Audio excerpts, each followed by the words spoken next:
Bismillahirrahmanirrahim. Assalamualaikum warahmatullahi wabarakatuh. Ketemu lagi dengan saya, Bu Yani. Syukur alhamdulillah pagi ini kita dapat bertemu kembali, tentunya dalam keadaan sehat walafiat, tak kurang suatu apa, dan semoga kita semuanya selalu dalam lindungan Allah Subhanahu wa taala.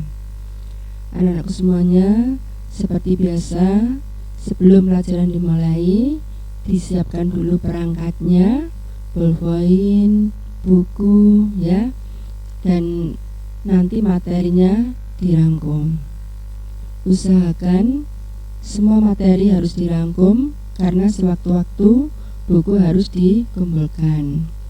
Dan sebelum pelajaran kita mulai, seperti biasa kita berdoa terlebih dahulu, ya, agar apa yang kita harapkan bisa tercapai. Berdoa mulai. Bismillahirrahmanirrahim. Alhamdulillahirabbil alamin. Arrahmanirrahim. Maliki yaumiddin. Iyyaka na'budu wa iyyaka nasta'in. Ihdinas siratal mustaqim. Siratal ladzina an'amta 'alaihim ghairil maghdubi 'alaihim waladdallin. Amin. Bismillahirrahmanirrahim. Raditu billahi rabba wa bil islami dinna wa bi muhammadin nabiyya wa rasulah. Rabbi zidni ilma warzuqni fahma birahmatika ya arhamar rahimin. Amin ya rabbal alamin. Berdoa selesai. Anak-anakku semuanya, kali ini masih tetap pada bab 3, yaitu mengenai ketergantungan antar ruang dan pengaruhnya terhadap kesejahteraan masyarakat.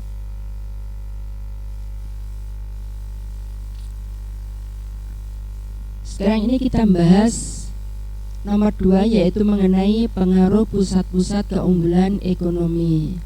Pertama-tama yang akan kita bahas adalah mengenai migrasi penduduk. Apa tuh yang dimaksud dengan migrasi penduduk itu? Migrasi penduduk atau mobilitas penduduk adalah perpindahan penduduk dari satu tempat ke tempat lainnya. Nah, apakah itu antar daerah, apakah itu dalam satu negara atau antar negara. Mengapa kok mereka harus pindah? Ya, bisa juga karena faktor alam. Ya, jadi karena yang dibutuhkan itu kurang sesuai, ya, dengan selera yang ada, maka terpaksa mereka harus pindah. Atau bisa juga karena faktor pekerjaan, yaitu untuk mendekati lapangan pekerjaan, sehingga mereka harus pindah. Gitu ya. Berikutnya, mobilitas penduduk yang sifatnya sementara dapat dibedakan menjadi mutas, komutasi, dan sirkulasi. Itu yang sifatnya hanya sementara. Gitu ya. Contohnya kalau di daerah kita itu kalau pindahnya atau menetapnya itu hanya sementara, itu istilahnya adalah boro. Ya, boro. Nah, nanti kalau pekerjaannya sudah tuntas, apa yang dibutuhkan itu sudah cukup, maka mereka akan kembali lagi ke daerahnya masing-masing. Begitu ya. Nah, itu. Kemudian mobilitas penduduk yang sifatnya menetap atau permanen disebut migrasi. Gitu ya. Jadi mereka tinggal di suatu tempat dan menetap, ya, tidak pindah-pindah lagi. Ya, kadang sampai beliau meninggal dunia tetap ada di situ. Itu namanya mobilitas penduduk permanen atau menetap, begitu ya. Berikutnya, migrasi penduduk dapat dibedakan menjadi dua, yaitu migrasi internal dan migrasi internasional. Migrasi internal adalah perpindahan penduduk dari satu tempat ke tempat lainnya dalam satu negara. Nah, jadi kalau berpindah-pindah dalam satu negara itu namanya internal. Kalau berpindahnya antar negara itu namanya internasional.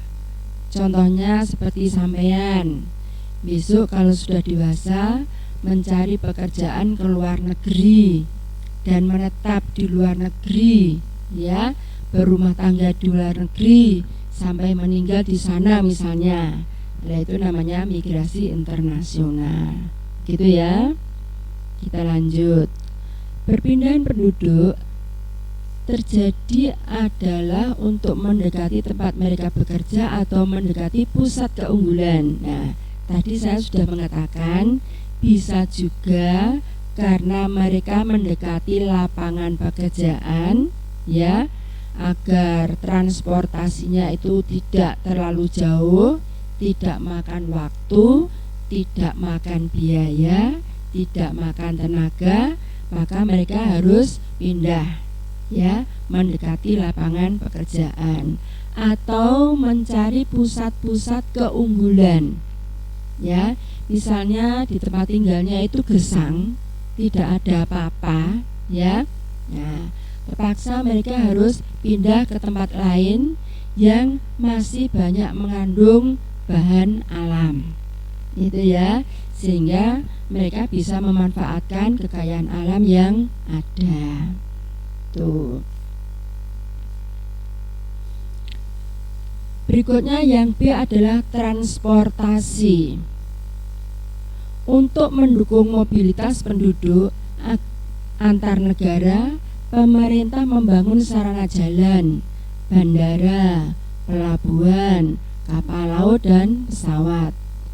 Agar interaksi antar negara berjalan dengan baik, maka pemerintah Indonesia terus meningkatkan prasarana transportasi lautnya. Dan sarana transportasi berikutnya adalah transportasi udara.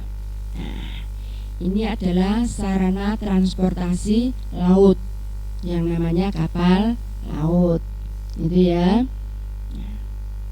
Nah, ini transportasi udara yang namanya pesawat, itu ya.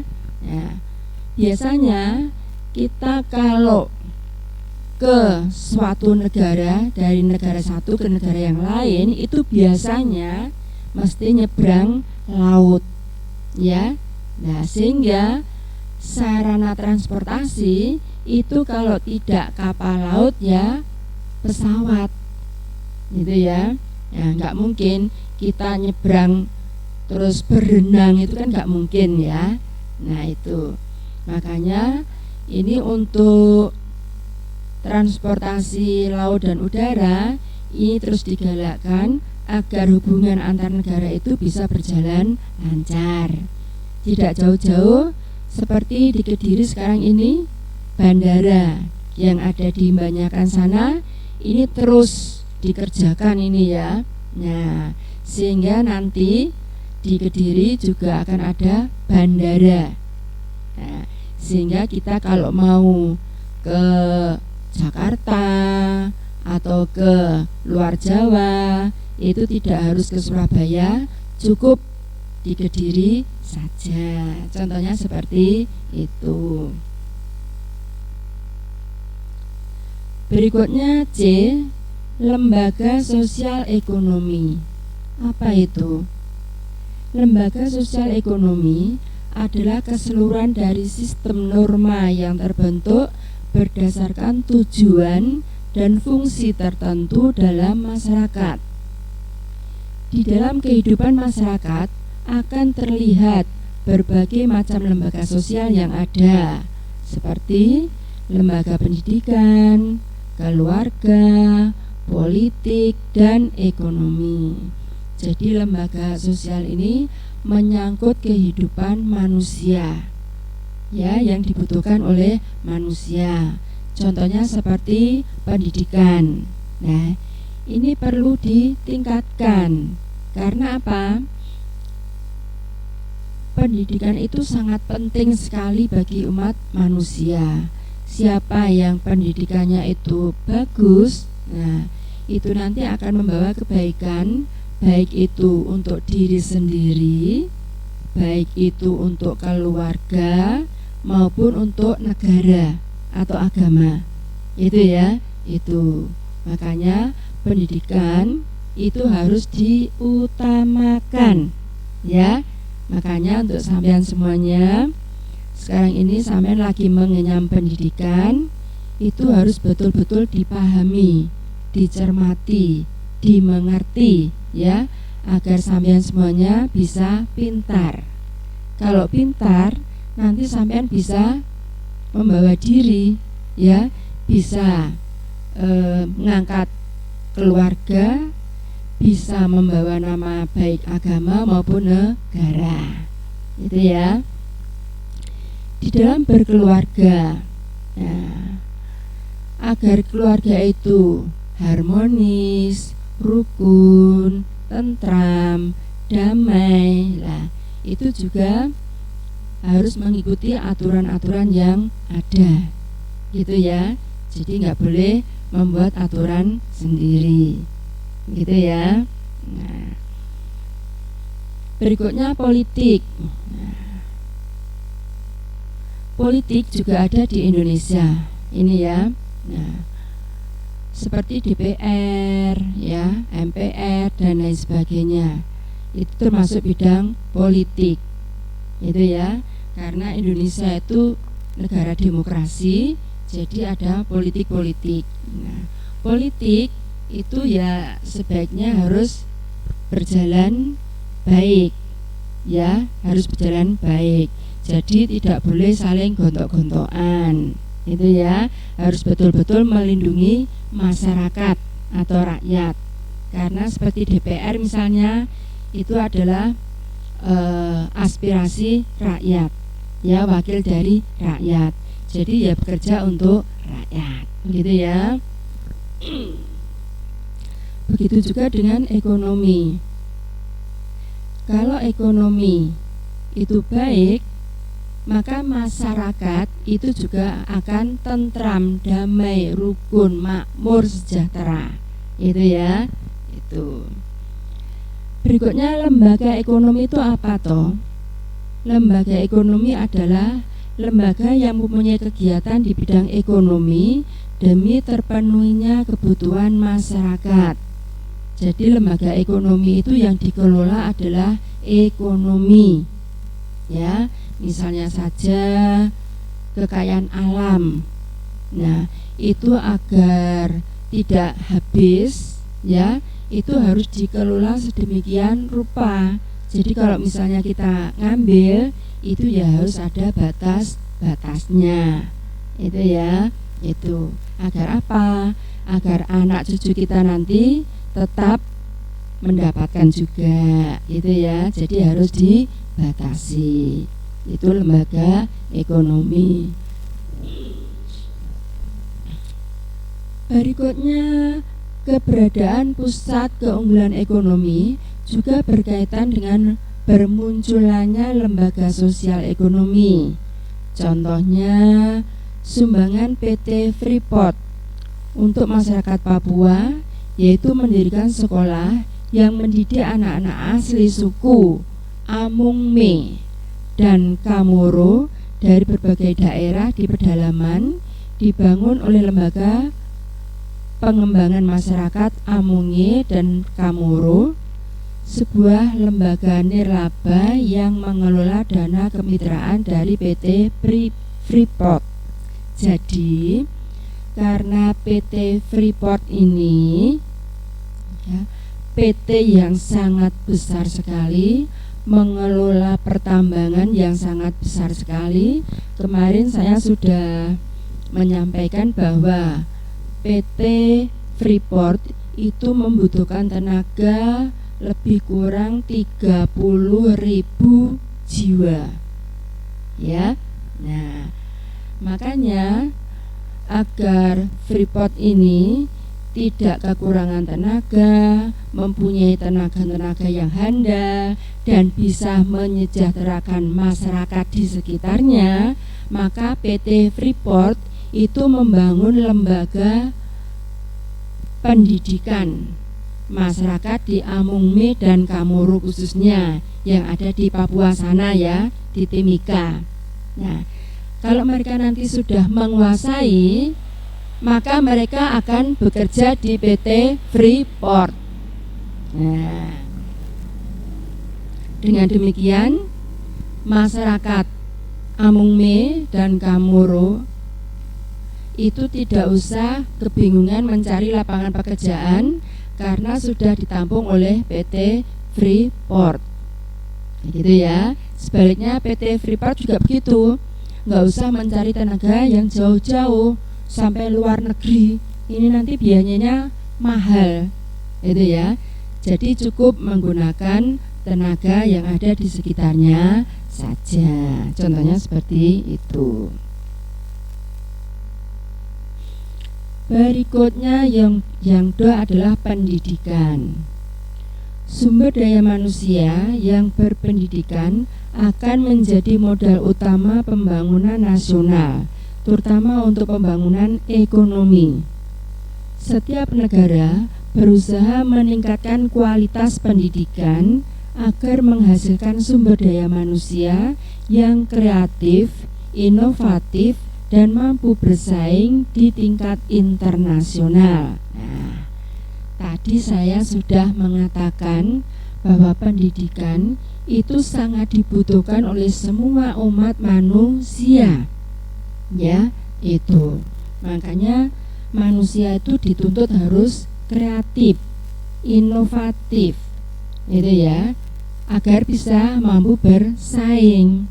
Nah, persaingan ini kalau bisa antar negara, jangan antar tetangga, gitu ya. Kalau antar tetangga, kita sebaiknya ya yang rukun-rukun saja, ya. Itu nggak usah bersaing. Itu pentingnya pendidikan. Nah, ini sekarang ini adalah kesempatan yang baik untuk sampean semuanya. Tuntutlah ilmu yang setinggi-tingginya. Itu ya. Nah, karena sampean besok adalah generasi penerus bangsa, generasi penerus negara. Nah, jadi sampean juga harus punya rasa tanggung jawab agar negara Indonesia ini lebih aman, lebih makmur, sejahtera, dan ekonomi semakin meningkat. Ya, itu harapan kita semuanya. Nah, kalau sampean ogah-ogahan, misalnya sekarang ini sampean lagi menerima pelajaran, nah sampean ogah-ogahan, sepenting absen misalnya, nggak usah ngikuti pelajaran. Nah, itu nanti sampean ya rugi, ya. Karena apa? Tidak tahu apa-apa.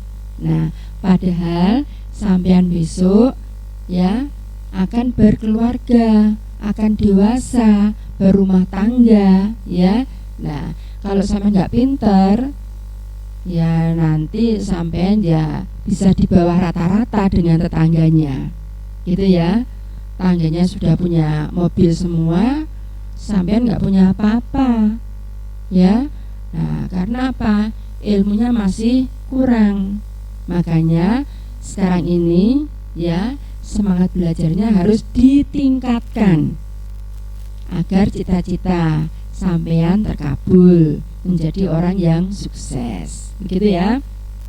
Nah, berikutnya sebagai contoh, PT Freeport untuk memenuhi tenaga kerja yang kompeten, maka pada tahun 2003 dibangun Institut Pertambangan Menangkawi atau IPN. Nah, ini aja.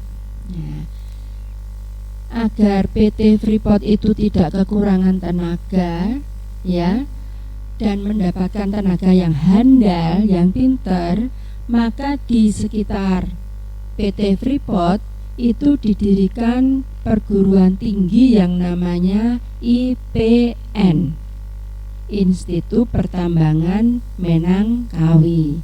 Itu ya. Ini